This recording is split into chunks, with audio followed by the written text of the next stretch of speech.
Welcome to the Millennial Rant, a podcast about whatever's bothering me today. With topics ranging from politics to pop culture, there's a rant to cover everyone. For more Millennial Rant content, you can join me on the web at millennialrant.com.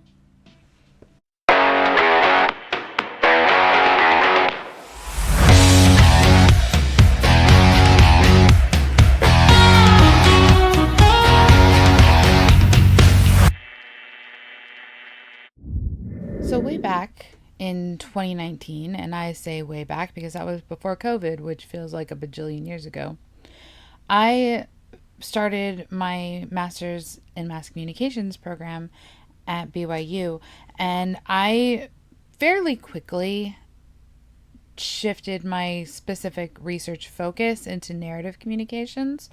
But because it's such a foundational discipline research area, it crosses a lot of different other research areas and it can be picked up and put down. And so I interacted with a lot of other different types of scholars who were studying other specific things. And one of them was a social media scholar. And specifically, he was working on a research project about social media use among the different ages and what they use social media for, how they use social media, and more or less their level of addiction to social media. I don't think it's a secret at this point that people are addicted to their phones and they're addicted to social media. I am not an exception to this. I don't know anybody who is. Even small children are being drawn into this socialized media culture. And like my nieces and nephews will sit on the couch with their parents and watch YouTube videos on the phone. Just because you don't have a phone doesn't mean you haven't been mediated through social media. A lot of social media scholars, especially at the beginning of the social media development, will say that social media is extremely dangerous. It is a waste of time. It's a waste of energy. It's not real.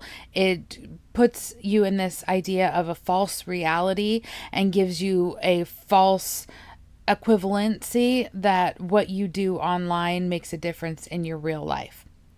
We have since crossed that line where all of that which was considered true by social media scholars is no longer true. Social media has become so deeply integrated into life that it is real life, and what you do online does impact what happens to you in the quote real world. And because this has changed so dramatically, because it has become such a deeply ingrained part of our modern culture, it's really important to understand media and how it affects you and how you use it.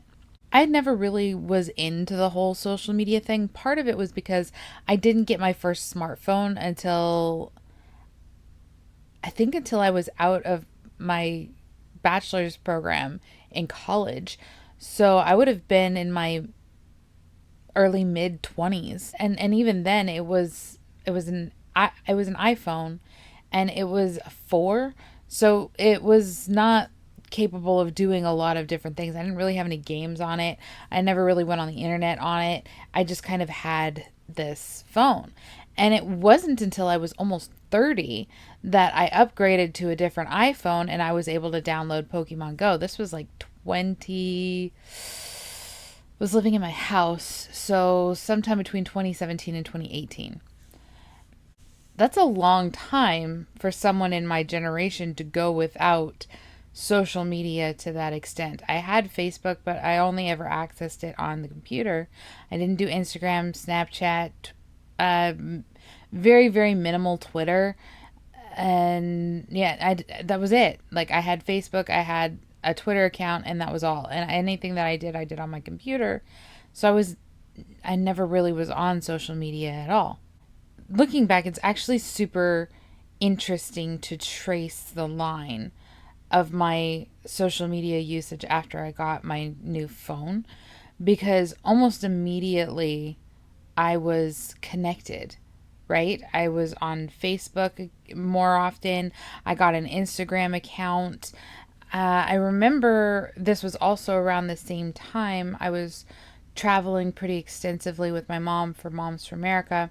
And we were in California, and I was wearing a black Calvin Klein dress. I had a big sun hat.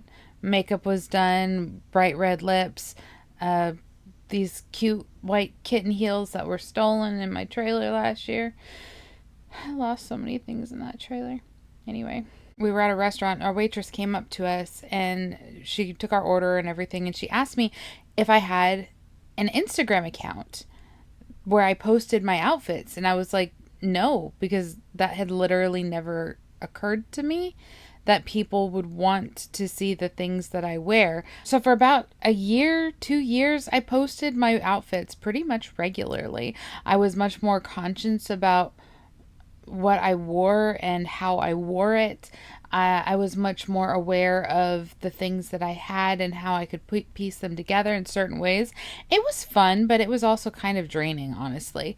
And I had people reaching out to me being like, hey, do you want to be a brand ambassador for our jewelry, for our sunglasses, for our this, that, or the other thing?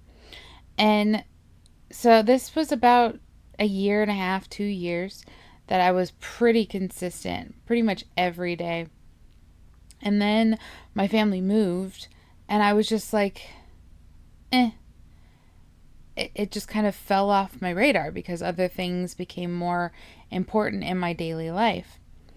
But at the same time, I felt that rush, right? That rush of piecing myself together with clothes and shoes and purses and makeup and jewelry and everything, matching and perfectly coordinated. And then I would post the pictures and people would comment on them, people would like them, people would share them, and it felt good, right? It felt validating for some reason. Like all of the effort I put into it just for one picture was totally and completely worth it because one person saw my picture and liked it. And for a lot of people, that has become their real world. It's nothing to scoff at. It's nothing to roll your eyes at. It is a sliver of reality right now that social media, again, has become so much a part of who we are as a culture that if it were to disappear, so many jobs would go with it. For example, we have a person whose only job at Moms for America is to create and post content on our social media channels. That's it. If social media were to completely disappear tomorrow, what would she do? Where would we phase her into a different part of the company?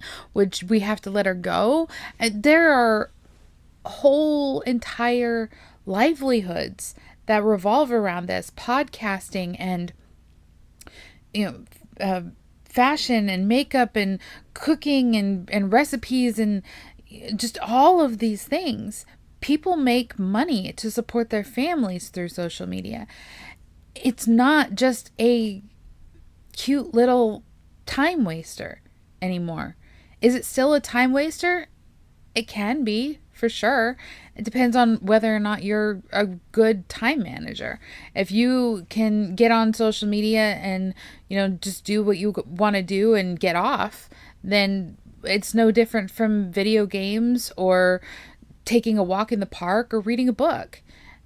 It's just something that is there that you can use for what it's meant to be used for, and then when you're done, you put it away. Not everybody is all that great at just putting it away. I'm not. I just last night was lying in my bed until like 4 a.m, scrolling completely mindlessly through social media. It's because it's so easy. It is so genuinely easy to get lost in the social media mire, to just scroll up, and it's addicting.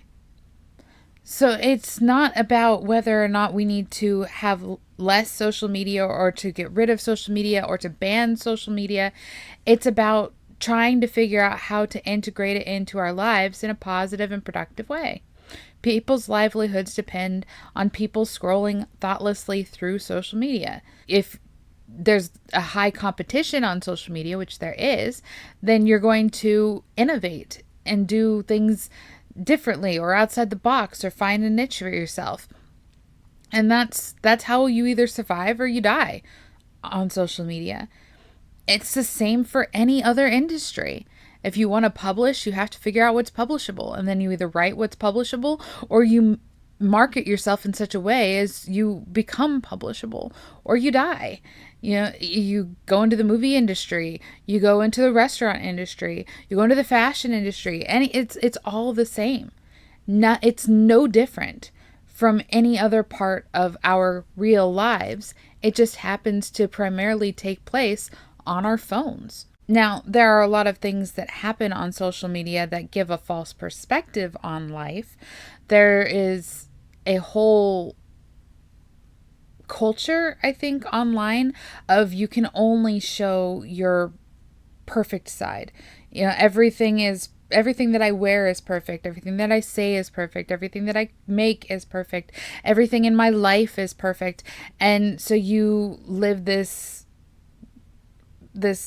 virtual reality that has erased imperfection because that's how you present yourself. You present yourself as the perfect XYZ.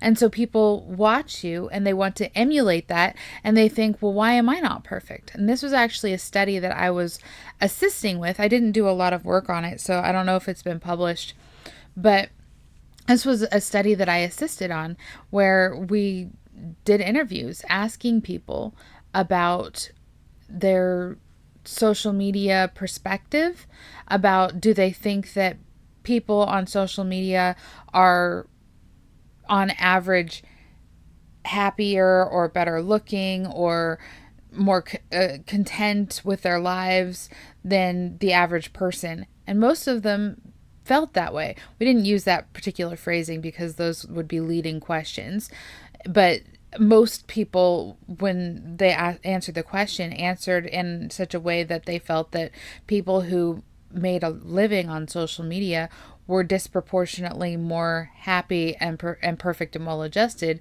than they themselves or other average people. That is a problem. That is a real problem. Not because social media icons shouldn't be presenting themselves in such a way that they appear perfect. Celebrities in Hollywood have been doing that all the time. One of the great pastimes is for paparazzi to figure out that this particular icon is actually not perfect. And look, this is how they're not perfect. Look, this is what they look like without their makeup. Look, this is them walking down the street in grungy sweats. This is them, yelling at somebody at a Starbucks. It's like their whole job is to find the imperfections in these people who are presumed to be perfect, which is ridiculous. Nobody's perfect. Okay, it's not humanly possible. We are all inherently flawed. So we are all inherently imperfect. So this idea of hunting for imperfections to create this scandal is just absurd.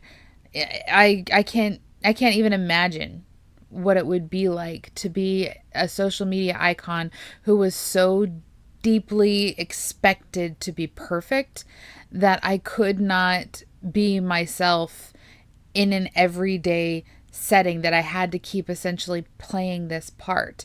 And that's what a lot of celebrities and influencers do, is this persona that they create for their online presence becomes the persona that they have to assume in their everyday life, because the line between virtual reality and physical reality have blurred so much that people don't want the real life person. They want the persona. It's a whole parasocial relationship thing, and I could go into that, but it would take a while. Just know that there really is science behind it. So it's very difficult to really put into any sort of concrete perspective the whole social media sphere and how it should be treated. on the side of the influencers and the celebrities and the icons and that sort of thing, there are some serious problems there too. Like I said, there are a lot of people who feel like they have to adopt the persona of their online personality so they can live their regular day-to-day life without disillusioning their fans. Well, a lot of those same people are thrust into the limelight unexpectedly. Yes, there are totally people who go into the whole online social media thing specifically for the purpose to create a space for themselves in order to create content that makes them money.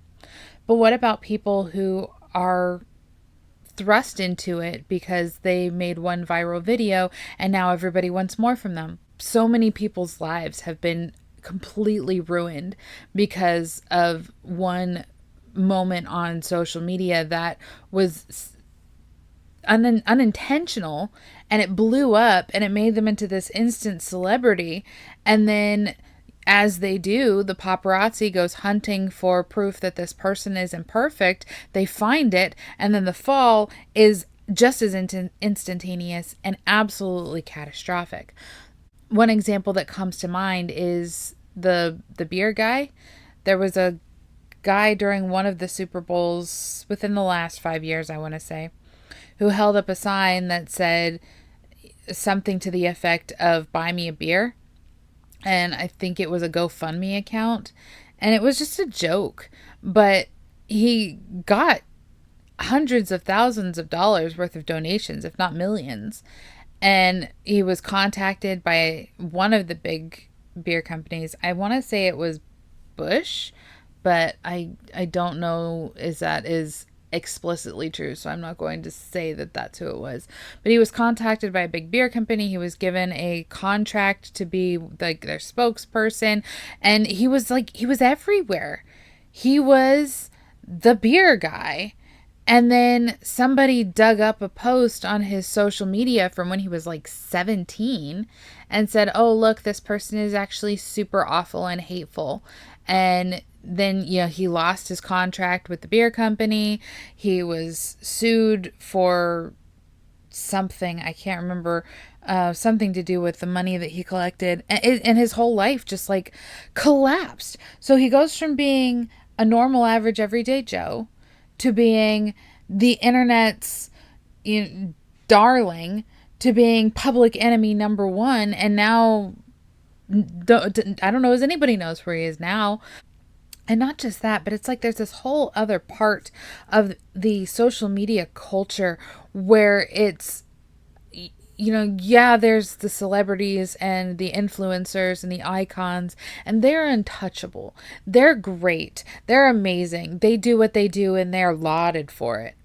But if any average person starts to do really well on social media, just like average well, or they post online that something really great happened to them or whatever, they start to become a instant everyday celebrity. This normal person who is turned into this like icon of what it means to be a normal person. And then inevitably somebody goes into their social media history and tears it apart and ruins the whole thing, because heaven forbid somebody that's not you enjoy a highlight in their life. It's one of the darkest parts of social media, and I hate it. I hate it. This whole idea of ripping normal people's lives apart because they happen to get a little bit more attention than you. And then, of course, the person who rips that person apart suddenly becomes this internet darling. And then they get their 15 minutes until they're ripped apart by somebody else who found something in their history to rip them apart. And then that person is, the internet's darling. It's crazy. It is absolutely crazy. The amount of backstabbing and just vicious unkindness that occurs on the internet. And there's a large part of it that is because there's a kind of mental firewall right, when it comes to what happens online versus what happens in real life, which is why a lot of these social media influencers and icons and celebrities and whatnot have realized that they have to merge their real life with their virtual life, because there is some serious backlash between breaching that barrier. And when you meet someone who you expect to be a certain way and they don't live up to your expectations, there's that cognitive dissonance where the idea is one thing and the reality is another, and your brain can't wrap around it. And so you kind of have this minor mental break where you have to try and reconcile one with the other. And sometimes you laugh it off, and sometimes you fall into a screaming tantrum. And we've seen both on the internet, ironically, I guess. And I don't know, it's just, we have to remember that people are people, whether you can see them whether you can see them in person or you see them on the internet. People are still people. There's still a certain amount of respect that should be given simply by the fact that these are real people. We've lost a lot of respect for each other, and I think the place where that is most obvious is on the internet, and most specifically on social media. So this is just kind of a really roundabout way to come around and say nobody's perfect. Everybody has, their skeletons in their closet. There is a lot of reality versus non-reality that occurs both on the internet and in real life. The most important thing that we can do is give grace both to the people online and to ourselves, to know that how we manage ourselves and our social media time is going to determine whether or not being on social media is a waste of time, whether or not it is a productive use of time. And maybe the answer is yes, and maybe the answer is no. But you can't look to experts to answer these questions for you, because ultimately that's just statistics. It's averages. It's, most people, more people, some people, no people. It's not you. It's not a person. You have to decide for yourself how you're going to spend your time and whether or not that time is productive or being wasted. And I hope that you learn to use social media as the tool it was intended for, and that the time you spend there is focused and directed and productive. But, just scrolling because you have 15 minutes and you just want to mindlessly scroll, there's nothing wrong with that either. Everything in moderation, and that includes social media.